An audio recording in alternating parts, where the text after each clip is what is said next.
జగన్మోహన్ రెడ్డి గారు నెల్లూరు వెళ్లారు. నెల్లూరులో హై టెన్షన్. అసలు ఏం జరిగింది? ఏం జరుగుతుందనే విషయాలైతే తెలుసుకుందాం. దీని గురించి అయితే మాట్లాడేందుకు ప్రస్తుతం మనతో పాటు సీనియర్ జర్నలిస్ట్ సిఎస్ రావు గారు ఉన్నారు. నమస్తే అండి. నమస్తే. సార్, ఇప్పుడు నెల్లూరులో హై టెన్షన్ అంటూ వైరల్ అవుతూ ఉంది. ఇదే క్రమంలో జగన్మోహన్ రెడ్డి గారు అయితే నెల్లూరు వెళ్ళడం అయితే జరిగింది. అసలు ఏం జరిగింది అక్కడ? ఇప్పుడు కాకాని గోవర్ధన్ రెడ్డి గారు మాజీ మంత్రి, ఆయన క్వాడ్జీ తవ్వకాలకు సంబంధించి ఆరోపణలు ఎదుర్కొంటున్నారు. ఆరోపణలకు సంబంధించి ఇన్వెస్టిగేషన్ చేసిన తర్వాత పోలీసులు కేసు పెట్టి ఆయన్ని కోర్టులో ప్రొడ్యూస్ చేస్తే రిమాండ్కి పంపించారు. ప్రస్తుతం జైల్లో ఉన్నారు ఆయన. దాంతోపాటు ఆ క్వాడ్జీ తవ్వకాల సందర్భంగా క్వారీల్లో ఉండేటువంటి కొంతమంది ఎస్సీ ఎస్టీలని ఆయన కించపరిచారు అనేటువంటి ఉద్దేశంతో ఒక కేసు కూడా పెట్టారు. ఆ కేసు కూడా ఉంది. ఈ రెండు కేసుల మీద ఆయన నెల్లూరు జైల్లో ఉన్నారు.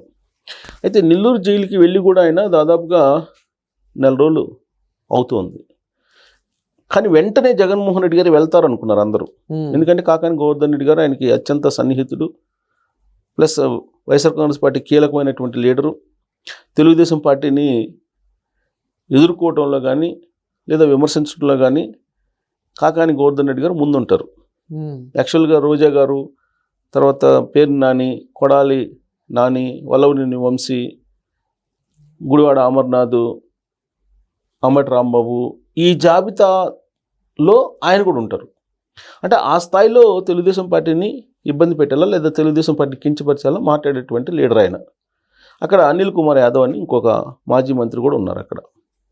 అయితే ఈ కాకాని గోవర్ధన్ రెడ్డి గారిని అరెస్ట్ చేసిన తర్వాత వెంటనే జగన్మోహన్ రెడ్డి గారు బిఫోర్ వీక్ వెళ్ళాలి ఆయన షెడ్యూల్ ప్రకారం అయితే. కానీ వెళ్ళాల, లేటుగా డిలేగా వెళ్ళారు. ఈ విషయంలో కాకాని గోవర్ధన్ రెడ్డి గారే నొచ్చుకున్నారు అనేది ఒకటి వినిపిస్తుంది వైఎస్ఆర్ కాంగ్రెస్ పార్టీ శ్రేణుల్లో. ఇప్పుడు ఆయన ములాఖత్తు అయ్యారు, జైల్లో ఉన్నటువంటి కాకాని గోవర్ధన్ రెడ్డి గారితో ములాఖత్తు అయ్యారు జగన్మోహన్ రెడ్డి గారు.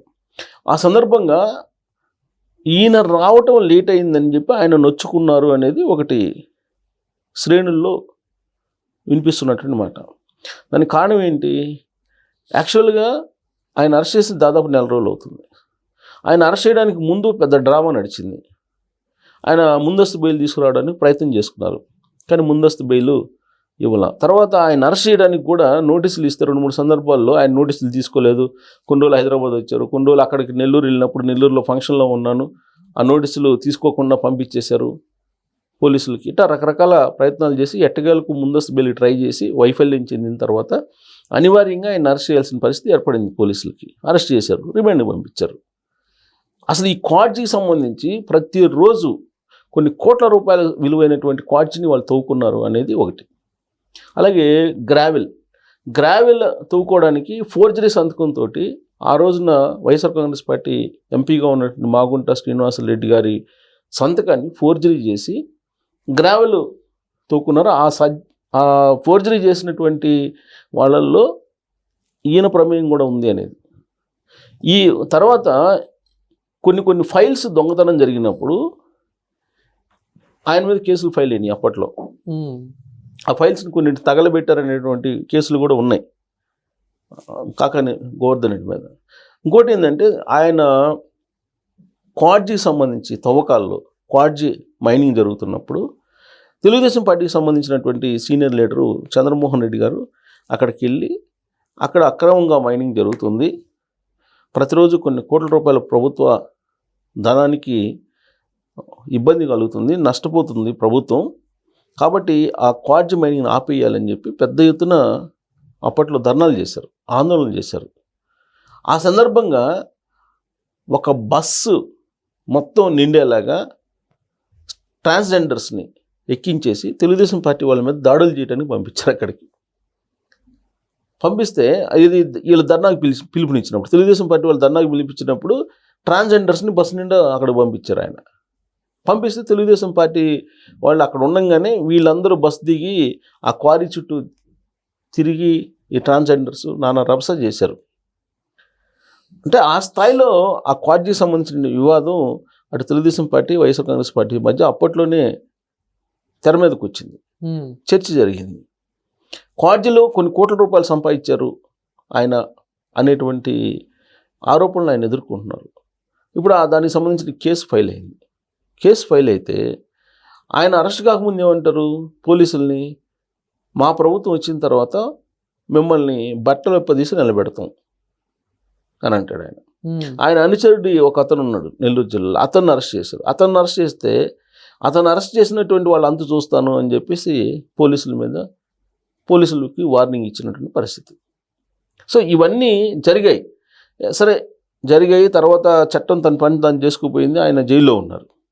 అయితే జగన్మోహన్ రెడ్డి గారు అక్కడికి వెళ్ళటానికి సిద్ధమైనటువంటి క్రమంలో మరి అక్కడ ప్రొటెక్షన్ అయితే ఇవ్వాలి కదా జగన్మోహన్ రెడ్డి గారికి.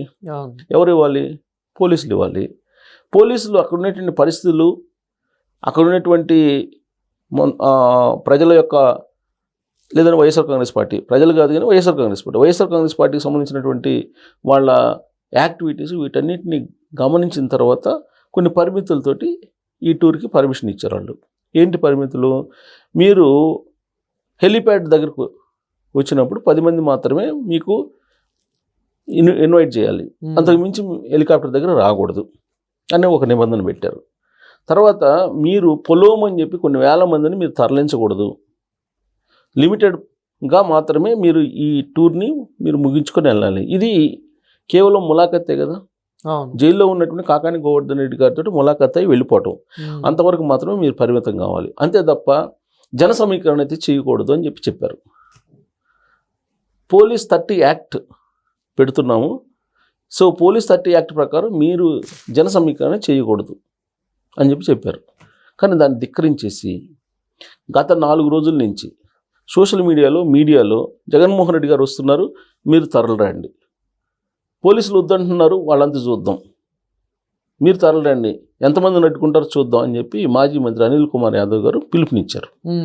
సో సహజంగా వైఎస్ఆర్ కాంగ్రెస్ పార్టీ క్యాడర్ ఉంటుంది కదా, ఆ క్యాడరు యథాలాపంగా తరలి వచ్చారు. ఎలా తరలి వచ్చారు? ఈయన తెనాలి వెళ్ళారు ఆ మధ్యకాలంలో కొంతమంది రౌడీ షీటర్స్ని పరామర్శించడానికి. ఆ సందర్భంగా కూడా ఆడ గొడవలైనవి. తర్వాత పుదిలి వెళ్ళారు, పొగాకు ధరలు సరిగ్గా లేవని చెప్పి పుదిలి వెళ్ళారు. పుదిలి వెళ్తే అక్కడ కూడా పెద్ద ఎత్తున తరలి వచ్చినటువంటి క్యాడర్ తోటి అక్కడ పొగాకు రైతులను ఇబ్బంది పెట్టారు.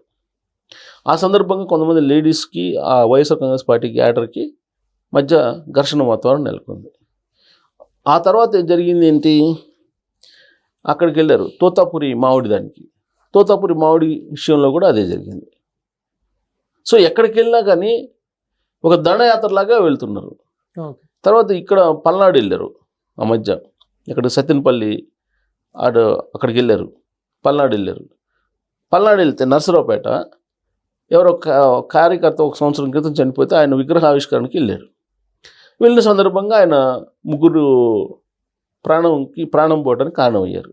ఒకళ్ళనేమో కాన్వాయ్ కింద తొక్కి కారు తీసుకెళ్లారు. సో ఇవన్నీ సంఘటనలు గుర్తు చేసుకుంటున్నటువంటి పోలీసులు తర్వాత అనంతపురం రాప్తాడు నియోజకవర్గానికి వెళ్ళినప్పుడు అక్కడ హెలికాప్టర్ మీదకి వెళ్తే హెలికాప్టర్ మీద కొన్ని 100 మంది పడి తొక్కారు.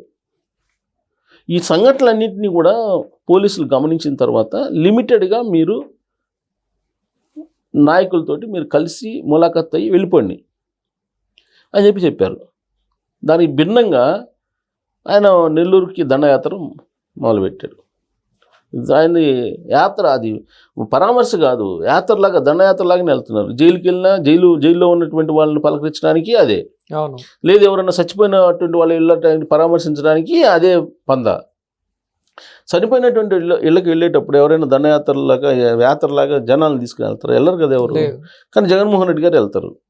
అదే ఇందాక ఎవరు అంటున్నారు, పెళ్లికి తగ్గడానికి ఒకటే మంత్రం అన్నట్టుగా.